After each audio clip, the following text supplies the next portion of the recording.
David, so great to have you here. Welcome to the show. Thank you so much. So just to start off, how did you first hear about this sub? Because, it does strike me that so many people have, heard about it, but it was news to most of the world. So where did you first encounter it? Stockton Rush, the now familiar name, the CEO of OceanGate and the designer of the sub, was a fan of our show. And he sent over an invitation to our producers that said we could accommodate 3 of you on our support ship for one of our 9-day expeditions, and there's room for 2 of you on an actual dive to the Titanic. Somehow the producers thought of me, maybe because my science background, science explaining background, and I was so excited. I see a lot of stuff online about like his bosses probably forced him to do that or risk firing him. Like, it wasn't like that. My answer was in all caps, let me at it. So I could not imagine a more thrilling assignment. But you're going 12,000 feet under the sea, and you're going way deep. And there must have been, and we're obviously going to get into some of the safety stuff, but what sort of goes through your mind in terms of safety? Is it just like, oh, well, this guy is going down there anyway, so we should probably be okay? Or what are the calculations that run through your head when you get an invite like that? I mean, one thing that's been missing from all the discussion about me, not that this is about me, but I have been lynched on Twitter. One of the things that I don't think most people understand is that I've hosted 20 specials for Nova on PBS. These are science specials, and the team I work with there has a philosophy of really telegenic experiments. And so to illustrate various scientific points, they've had me ride in a demolition derby car. They've had me hang gliding. They've had me swimming with sharks. They've tried to freeze me in a chamber. It's all in the name of making interesting, memorable television. And I always agree because I just don't think anyone would want to kill me on camera. I don't think that would be a good look, especially OceanGate, whose purpose of this is obviously to draw attention to their outfit. I just took that as a given that they want to look as good as possible. As it turns out, they were very unhappy with the story, but... Oh, really? Well, so there is this moment in the story where you talk about how, it's a great story, by the way. If you're listening, I recommend folks check it out. But there's a moment where you highlight how so much of it has been jerry-rigged effectively, where there's a light from, I don't know, something like a camping store. And now this is apparently standard with subs, but it's controlled by a retrofitted PlayStation controller. And there's this amazing scene in your report where you're like on the sub descending, and he shows you the PlayStation controller, and you kind of lose your mind. I mean, what's going through your mind? So you obviously trusted the safety. You don't think you're going to get killed on camera. And I don't know. Like, I would imagine you'd want to do a little bit more planning than that. But then you see the way that this thing has been built, and there's like the only way to open it is from the outside. Are you starting to question your decision to go on that when you see that stuff? Like, what is going through your mind then? No. There were so many reasons to believe in the safety of this sub. First of all, he told us it had been designed in collaboration with NASA, Boeing, and the University of Washington. We should talk about that at some point. Secondly, it had made 20 uneventful dives to the Titanic depths and back without a blink. Thirdly, probably one of the most famous living Titanic explorers in the world, P.H. Nargeolet, was on board as an OceanGate employee. He had been looking over the design, construction, and testing of the Titan submersible, and fully approved. And this guy has been on every Titanic submersible there ever was. He was on the Mir from Russia. He was on the Nautil from France. So he's seen them all, and he approved the design and went down on it every trip. And he ended up being there when it did implode, so he lost his life. He died as well, that's right. There is a very obvious culture of safety among the crew. I mean, this thing is run like a rocket launch with long countdowns and checklists and inspections and mandatory twice daily briefings. Even if you're not diving, you have to be there. where they go through every single line of every single spreadsheet about every single component and confirm that it's been recharged and refreshed and ready and polished. They cancel these dives on with the least provocation, the tiniest thing. Our CBS dive was canceled at 37 feet down because the way they do this is they have a big floating platform, maybe 5 feet high and 20 feet square. The sub is bolted on top. They sink the platform, let the air out, till it's 35 feet underwater because the water is calmer under the sea. So that's why they do it that way. It's much more dangerous to try to launch in bobbing waves. And then they send scuba divers to detach the sub from the platform, and the sub drives away. So on our dive, there are these black 4-foot oval floats at the corners of the platform that just keep it facing right, keep it upright. And on this dive, 2 of them came untied and started floating away on the sea. Well, that has nothing to do with the sub. The sub was fine. We were done with the platform part. I just thought it was a stupid reason to cancel the dive, and I was annoyed. But again, now it looks different as I look back on it, and part of their culture was we don't even tolerate little things. So right. There were many reasons to think that this was okay. I didn't sleep the night before just because, well, the ship was rocking badly, and I had a lot to process, and I had a one-shot chance at this. This is our only chance to go down. And maybe there was some lizard brain screaming for survival in my subconscious. In some way. Yeah. So one of the things I've wondered about this the whole way through is this sub, was this sub something that was pushing forward exploration, or was it simply a very expensive Disney ride for people who wanted to go see the Titanic? Well, this is something else that not a single news report has mentioned. It was a combination science expedition and extreme adventure tourism opportunity. So what I mean by that is there's 5 seats on the sub. There's always a pilot, there's 3 paying passengers, and then there's a scientist. On board every dive, there is a scientist. He is there to show you what you're looking at. There's a marine biologist, there's an undersea archaeologist. And if you think about it, Stockton Rush could have sold that seat to another passenger. He could have made another $250,000 per dive, but he didn't. In effect, the passengers are subsidizing science. And there was a long interview I did with 2 of these scientists, and they are doing publishable, actual research. One of the things they were doing that no one else can do is longitudinal studies of the wreck. And what that means is over time. So this outfit goes down 5 times a summer, and this was its 3rd summer. So for the first time in history, these scientists can observe the Titanic over time. Not just the deterioration of the hull, but also what's growing on it. On our dive, they were doing eDNA, which is this really cool technology where they grab water from around the wreck, and then they bring it back on the surface and analyze the DNA.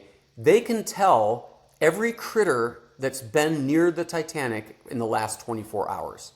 Amazing. And every time they do that, they see new critters, including species that have never been seen before. So this was very much a scientific endeavor as well as a consumer one. And Alex, have you ever heard that in any of the news reports? I have not. So it's good that we're here talking about it.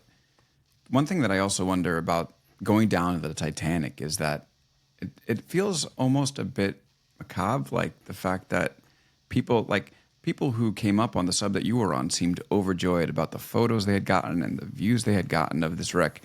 But effectively what they just did was visit one of the world's largest underground graveyards, right? Where so many people lost their lives in one of the most tragic ways possible. So can you help explain a little bit about the thrill of seeing something so historic balanced with the fact that it's really a tragic place to visit, not an exciting place to visit, or maybe it is. But we do that, though. We visit Gettysburg. We visit the Taj Mahal. These are graveyards. We do that to honor the people who died in those events.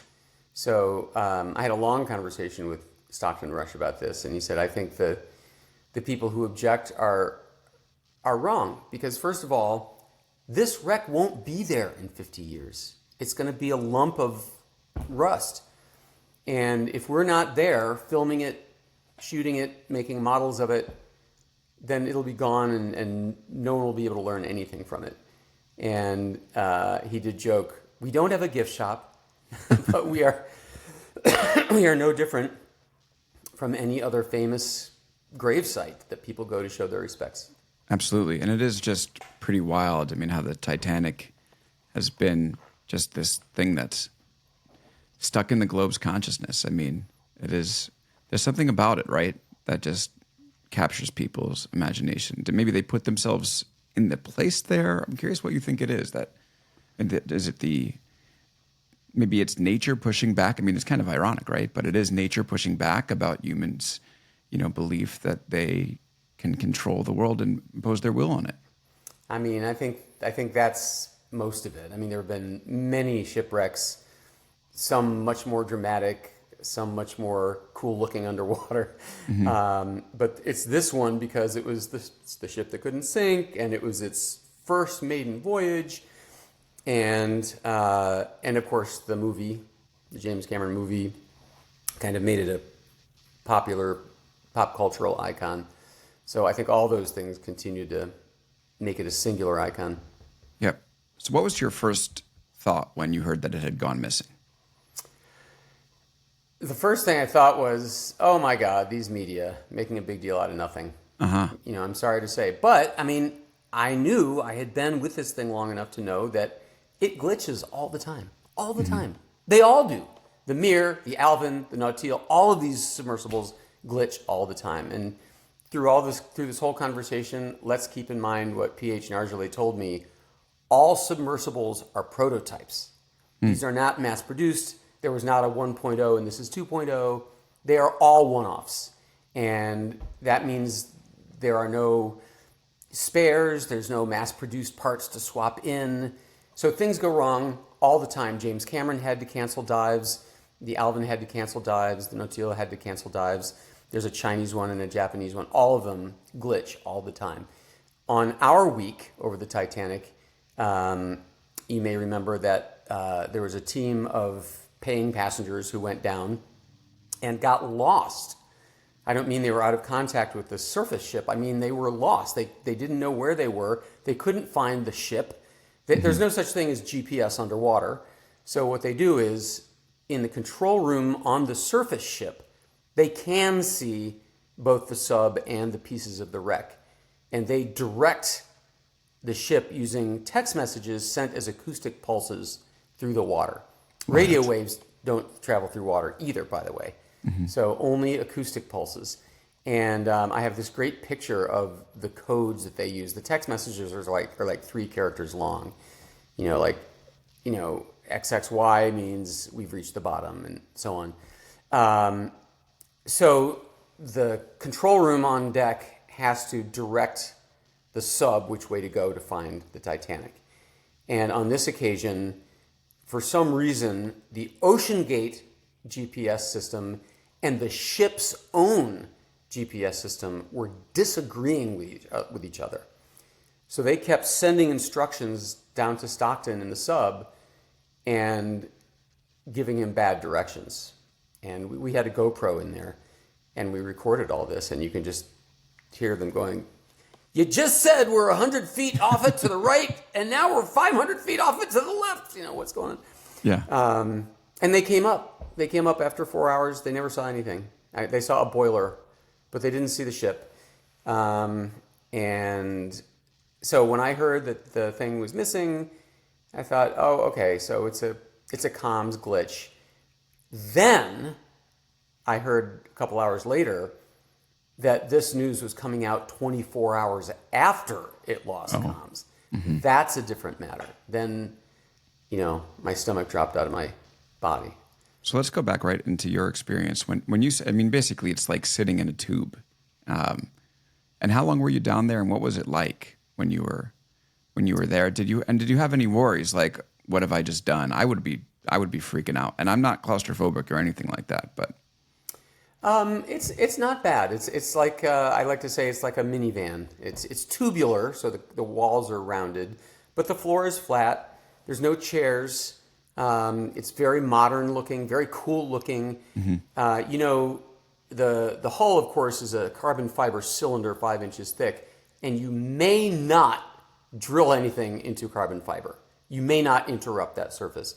So they did something very clever. They inserted a sleeve, like think of like a rolled up poster inside its mailing tube, right? That pressed up against the carbon fiber, and they could connect things to the sleeve. This sleeve was metal with perforations all around it, and Stockton put the lights on the outside of it.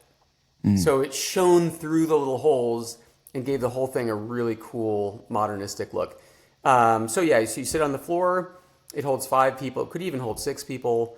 You're sitting with your back against the curved wall with your legs alternating right side, left side.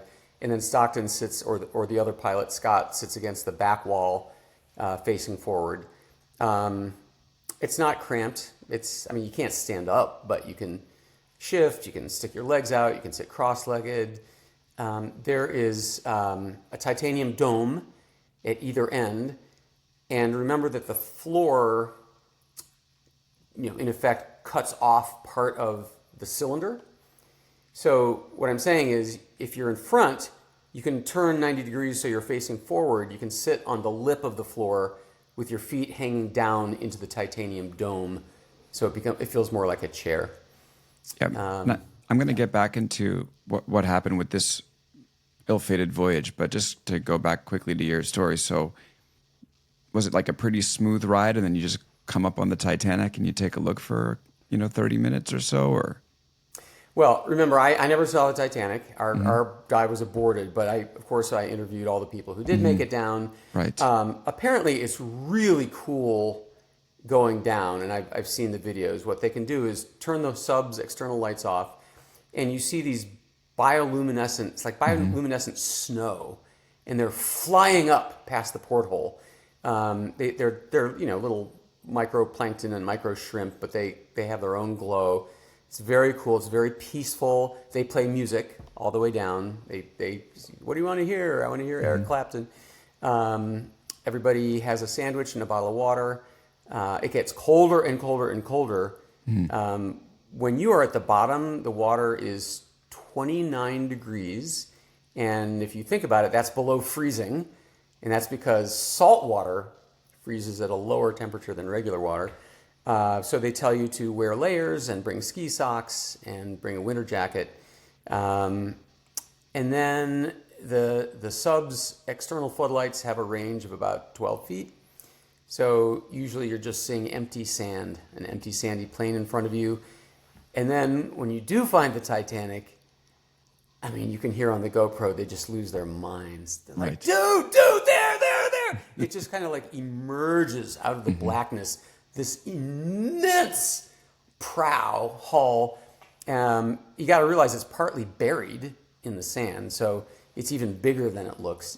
And as you get closer, we think of it as a big rusty piece of metal, but as you get closer, you realize it's actually incredibly colorful. You can still see the red and black paint.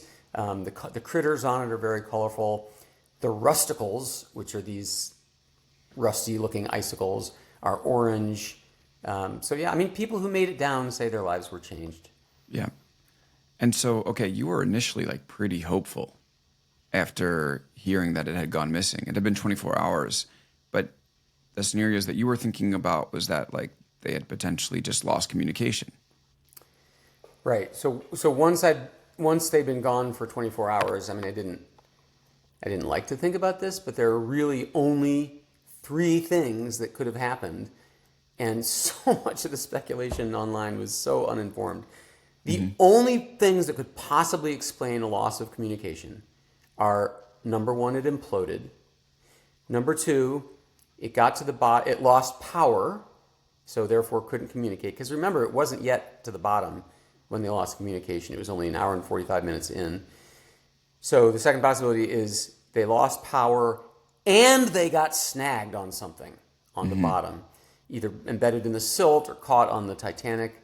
There was a submersible a few years ago that got hooked on the Titanic's propeller, and they had to wiggle free. That seemed like a stretch. And the third possibility is they lost power, so they were on the surface somewhere, bobbing. Another thing that nobody else reported is that this thing had so many redundant life support systems. It had 7 different ways of returning to the surface. They could dump construction pipes, they could dump sandbags, they had an air bladder that make a balloon, they could dump their legs and so on. Some of these were designed to work even if the electricity went out. It was a manual mechanical lever. Some of them were designed to work even if the hydraulics went out. And one of these backup systems would work even if everyone inside was unconscious or dead. It was a time-release, 16-hour dissolving sandbag hook. So if they were floating on the surface there without power, that would be a really horrific way to go, because you'd be looking out the porthole at the air you need, but you can't reach it because you were bolted in.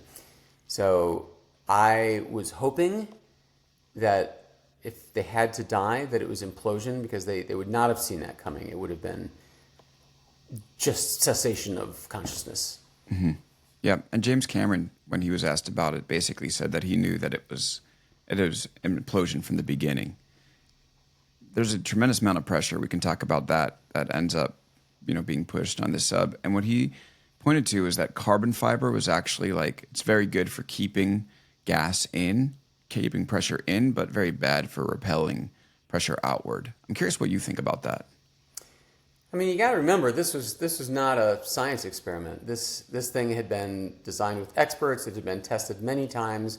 Stockton first made a 1/3 scale model. Nobody talks about this. He took it to the University of Washington, subjected it to pressure until it imploded to see what the level of pressure was that it could handle. The carbon fiber also had an acoustic monitoring system. Carbon fibers are actual fibers. They're like hairs. And when they break, they make a little crackle. And he had 8 microphones embedded that could pick up on the crackling.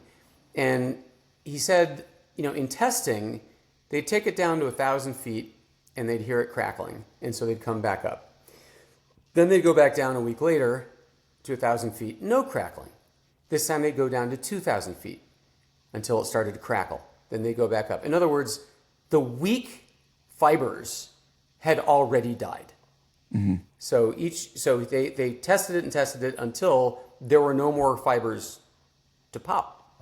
Right. And that's so. Anyway, so CBS News posted on the CBS News website the complete transcripts of the 4 interviews I did with Stockton. And if anybody actually cares about the science of it or the background or the testing they did, they should go read the transcript. I'm not, of course, I'm not a Stockton Rush apologist, but my God, the things people are saying, they make it sound like he built this thing out of Lego and threw it in the water.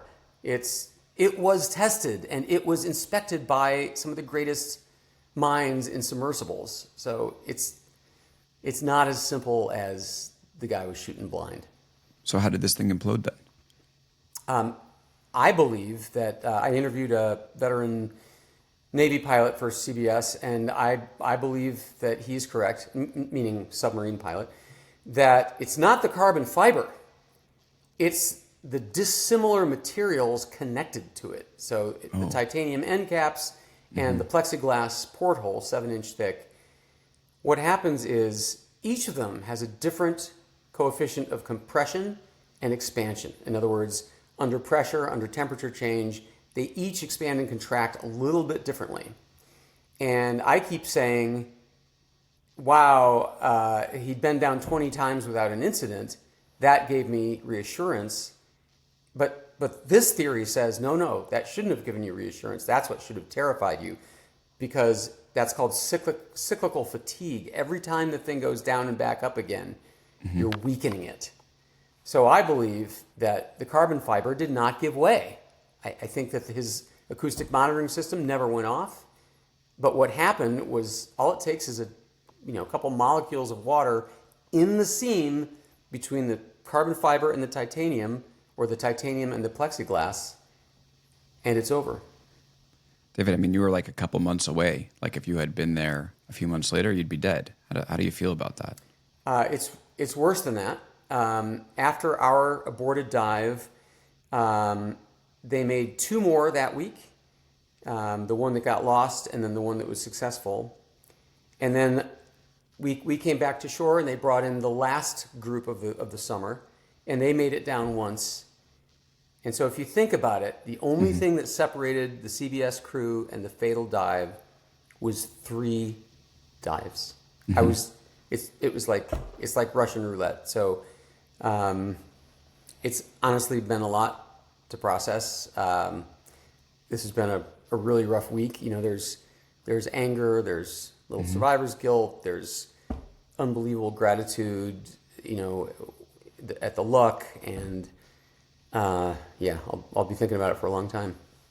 David Pogue is here with us. He's a correspondent for CBS Sunday Morning, and also the host of the Unsung Science podcast, which you can get on your podcast app of choice. On the other side, we're going to talk a little bit more about the merits of risk in exploration, and a little bit more about David's experience on the sub. Back after this. And we're back here with David Pogue. He is the host of the Unsung Science podcast. He's a correspondent on CBS Sunday Morning, and also the author of many books. You can go check them out on Amazon or with your local bookstore.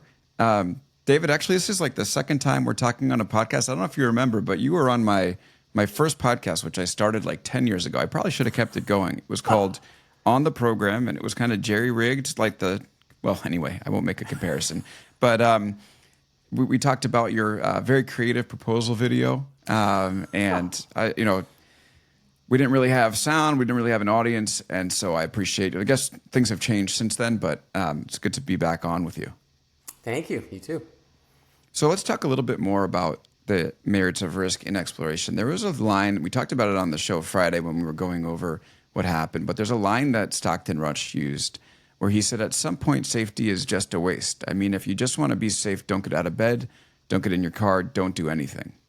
In retrospect, I'm curious what you think about that line. People are saying, this is kind of what we spoke about when we were on Friday. We do a show on Friday talking a little bit about the week's news, but basically, there's a difference between, being open to risk and preparing for every possible outcome, and then also just taking reckless risk. So actually hearing you now, I'm thinking, okay, maybe this wasn't as reckless as I thought in the beginning, but to hear that line about safety, I think that's kind of what set off a lot of people about Stockton saying, well, come on, man, what were you doing?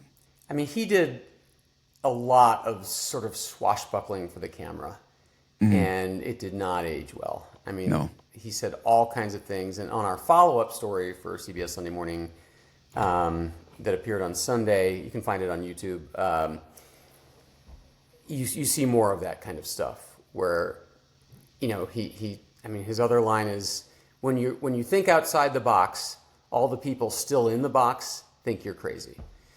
And he says it when you'll see on camera. He's saying it with a smirk. He's trying to be a little provocative. He fancied himself with a little bit of Elon Musk, a little bit of Steve Jobs, to whom he compared himself often. And I have to say, that's not a red flag. No, because you don't know. Yeah, I mean, it seemed like he'd done it. He'd done it 20 times. He built a sub that nobody said could work and done it to the Titanic depths 20 times. I should also say there's another part of this story that nobody's talking about, and that is that he started out as an aerospace engineer, and he built and flew his own airplanes. He made his first plane out of fiberglass, a composite material, and all the experts said exactly the same stuff. You can't do that. It won't work. You're going to kill yourself. Today, guess what? Every airliner in the world is made of composites. He's very proud of that. And I think that had a big effect on his psyche. I think that made him feel like, I do know what I'm doing with these unusual materials. And when people started saying you can't use carbon fiber for the sub, of course he's going to say, oh my God, I've seen this movie before. Everybody says you can't do it a new way. And trust me, 20 years from now, everybody will be doing it this way. And he said that. He said that. I asked him if carbon fiber is so great, and the reason he loved it is its strength to buoyancy ratio. In other words, most of these subs are made of titanium. They're very heavy. If you put them in water, they sink. This thing, if you put it in water, it floats. So that's a good thing for a sub to have, and that's why he loved it. But he said, I asked him, if it's so great, why isn't everybody building the submersibles this way? And he said they will. Would you get in another sub built out of carbon fiber after seeing what happened? I would need to know if it's tested and stuff, but yeah, I don't think the carbon fiber failed. I don't think. Maybe I'll turn out to be wrong, and I will be sorry I appeared on your podcast. But it seems to me at this moment that the most likely thing that happened is something in the seams between the different materials. You've referenced it a couple of times that there's like a national narrative or an international narrative, and then your belief of what happened. And it's kind of interesting for a journalist because typically we're on one side, like we're telling the story, and the subject is like, come on, like you got some parts wrong. You kind of are in this really interesting position where you're both, you are a journalist telling the story, but you're also someone who's experienced this and in some part subject. And even though your report they complained about, but I'm curious what your perspective is, having been so deep inside the story and then seeing the way that the story's been told nationally. Like, can you reflect on that for a minute? What's that been like? It's been like nothing I can possibly describe. You and I both know how social media works. We both know how misinformation propagates. But this thing was nuts. I was on one show at one point, one TV show, and I'm waiting to go on, and they're reporting on the disaster, and they put up a graphic. This is a national network. It's a schematic of how you sit in the sub, and it shows the 5 people sitting like a conga line, like with my feet on either side of your butt and your feet on either side of the next person's butt, all facing forward. And I'm like, what? That is the And then on the side are 4 bullet points, all 4 of which are wrong. The first one says, only one person can stand up at a time. What? That doesn't make any sense for like multiple reasons. No one can stand up. And if they could, why would it only be one person? It's a cylinder. Anyway, it's been really distressing. And, the hate that I've had to endure, much of it was based on misinformation. On the 4th of our 5 days above the wreck, there was this dive. As I mentioned, they could not find the Titanic. And they spent 4 hours tooling around in the dark and then had to come up. And so everyone's like, why didn't you report that, you lying sack of shit? And I'm like, I did. Would you look at the video? Would you listen to the podcast? Of course I reported that. Of course. I was the one who broke the story of the jerry-rigged parts. I was the one who reported how often they canceled the dives. It's anyway. It's frustrating. You know people on Twitter. Of course, yeah. One of the things that I think have made people skeptical, well, not of you, I'm talking about of these OceanGate people, is that they work so hard on message control, right? And that's kind of something that you did bring out in your reporting, or maybe more recently, that they had actually shut off the internet when they couldn't connect with the sub, and that prevented anybody from tweeting about it, including people who might have widely followed Twitter accounts. So talk a little bit about it. I mean, I feel like if you're there in the name of science, you allow whatever, the transparency, to flourish. But that was not the case with OceanGate. I've spent a lot of time focusing on that moment. So during the time that the sub was lost on the seafloor, the CBS crew, and actually everybody else, was on the bridge of the ship with the control room people, which is primarily Wendy Rush, Stockton's wife, ran the comms, and the various experts and scientists, and they shut off the ship's Wi-Fi. So we couldn't tweet, we couldn't get email, and on Sunday, just after the news broke, I tweeted about, this isn't the first time they've had a problem with the sub. On my week, the sub got lost on the bottom, and in fact, they shut off the Wi-Fi, so I couldn't tweet about it. And what actually happened was I went up to one of the OceanGate staffers and said, dude, what's with the Wi-Fi?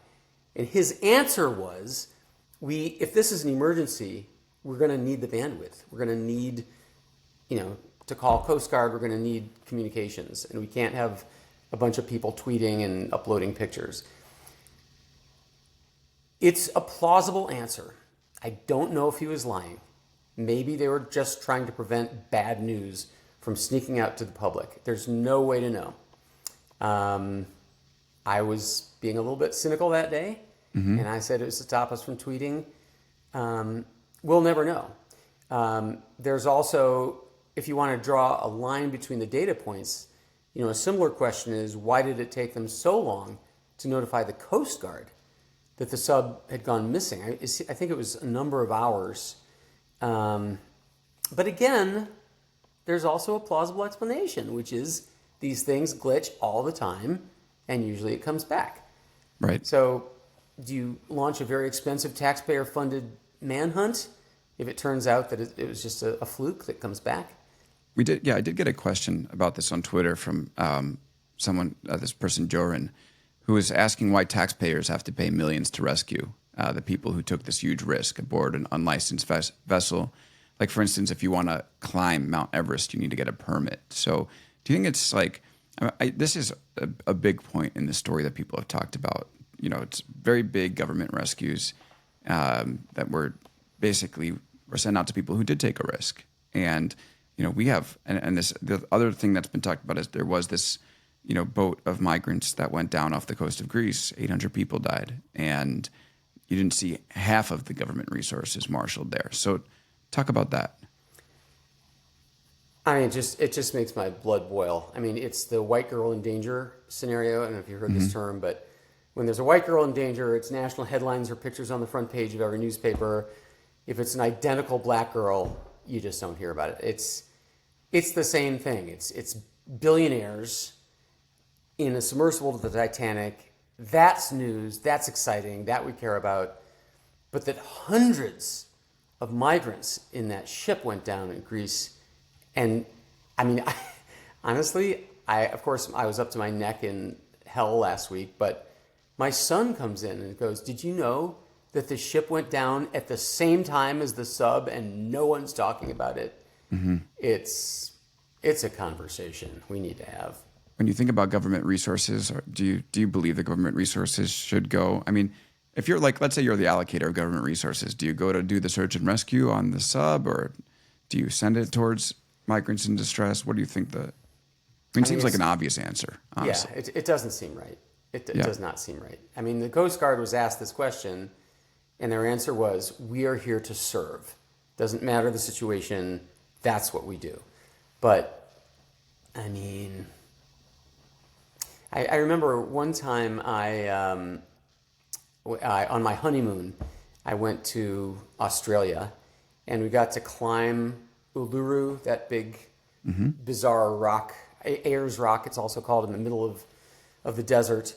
And everybody gets heat stroke, everybody passes out, everybody has problems. They have to do daily rescues of dumb tourists who bite off more than they can chew. And so I read that a few years ago, they just said, that's it. Nobody else climbs Uluru. And I mean, but besides like saying you can't do this and the government forces will save you, is there another option? It's hard to say.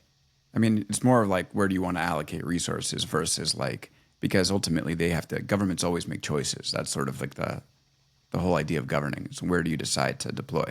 Yeah. It's interesting that I mean, one of the things this really highlights, like actually your story about that rock, stories of Everest, even in New Zealand, there was this white island that has this volcano that was another big story where lots of tourists got caught in this volcano. There's Everest, of course, and now we're starting to see even more space tourism. What is it about humanity's desire or the condition of people that makes them want to go explore despite the dangers? I mean, I think that's it. I think you just said it. Is there's a romance to it.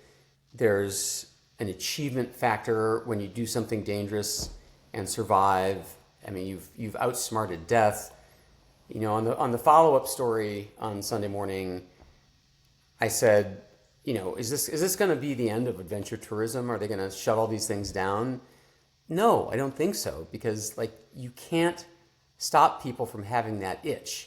For some people, and I think Stockton Rush was one of them, you know, cheating danger, cheating death gives meaning to life.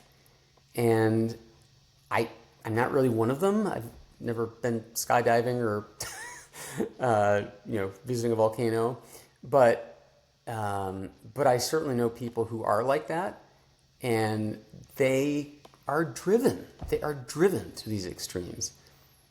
After yeah, go ahead. I mean, just like in the end, if they know the danger and they are aware, I think people should be allowed to do what they want. After this experience, do you think, I mean, you're a big space guy, like a lot of your coverage is about space. Do you think you would get on one of those ships and go to space? Oh, man. Probably not. Uh-huh. I feel like... So something changed within you. Yes. I think rockets still have too poor a record. To me, this sub was far safer than a Blue Origin or a SpaceX. I mean, obviously that looks insane now, but it imploded. Yeah, I know. But there was before, and then there's now. I had different set of information then. But then what about your rule that if someone wants to take you on, take you on something, they don't want to kill you? So that's altered a bit. Yeah, it has. It has. I mean, I'm not sure I would be able to do any more of these extreme television stunts anyway, just because my wife says it's not happening. I mean, when I saw her after this news broke, she just rushed in and she just held me so tight, and she was crying, and you know that the fact that we were 3 dives away from the end. Yeah, it's a lot to process. Okay, last question for you. I mean, I think this is the first story that you've reported on where like the subjects of your story died doing the thing that you were reporting on. So what is that? Just reflect on that for a bit as we end here. You know, when I watch the footage of these interviews we did with Stockton and P.H. Nargeolet, I mean, it was so recently. They are, you know, usually when we see footage of older people who died, you can sort of tell by the medium. You know, it's VHS quality if it was the 80s. It's black and white and jerky if it was the 1920s. You could tell by the medium that this happened a long time ago. And something inside you says, you know, that they're dead. Of course they're dead because they lived a long time and then they died. This is different. It's 4K. It's high. It was 11 months ago. And it just doesn't seem right that there's a mismatch to think that those people I was just talking to have died. I haven't gotten used to it at all. Yeah. David Pogue, thank you so much for joining. Really appreciate it. Thanks a lot. Thanks, everybody, for listening. We will see you on Friday. I want to say thank you to Nick Watney for handling our audio, LinkedIn for having me as part of your podcast network. And yes, we'll be up again on Friday with our news breakdown. We'll see you next time on Big Technology Podcast.